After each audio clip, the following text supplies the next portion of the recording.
ഞാനൊരു മത്സ്യത്തൊഴിലാളിയാണ്. 35-40 വർഷമായിട്ട് മത്സ്യബന്ധനം തന്നെയാണ് നമ്മളുടെ ജീവിത മാർഗം. ഇന്ന് പഠിക്കാൻ നിവൃത്തിയില്ലാതെ, വിവാഹം കഴിക്കാൻ നിവൃത്തിയില്ലാതെ അനേകം മക്കൾ മുൻപത്ത് നിൽക്കുന്നുണ്ട്, മക്കളായിട്ടും പെൺപിള്ളേരായിട്ടും ആൺപിള്ളേരായിട്ടും. അപ്പൊ അവർക്കൊരു അറുതി വരണം. നമ്മള് പിന്നെ 5 സെന്റ് ഭൂമിക്കാരാണ് കൂടുതൽ 85% 5 സെന്റ് 6 സെന്റ്.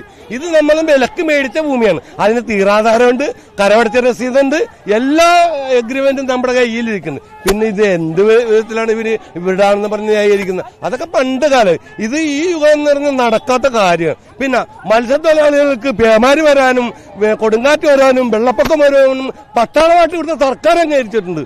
ഞങ്ങളുടെ കുടിലി പോണേന് ഈ സർക്കാർ എന്താണ് എന്ന് പിന്നെ ഇടപെടാത്തത്? അത് എന്ത് കാര്യം ഇത്? അപ്പൊ ഞങ്ങള് ഈ ഇതിന് മാത്രമുള്ള ആൾക്കാർ, ഇങ്ങനെ രക്ഷാപ്രവർത്തനത്തിന് മാത്രം ജനിക്കുന്ന മക്കളാണ് ഞങ്ങള്. 100 ആൾക്കാരാണ് ഞങ്ങൾ രക്ഷപ്പെടുത്തിയിട്ടുള്ളത്. ഇവിടുത്തെ സർക്കാർ വരട്ടെ. ഇവിടുത്തെ സർക്കാർ ഉദ്യോഗസ്ഥന്മാർ ചെയ്തിട്ടില്ലല്ലോ ഈ കര്യങ്ങൾ.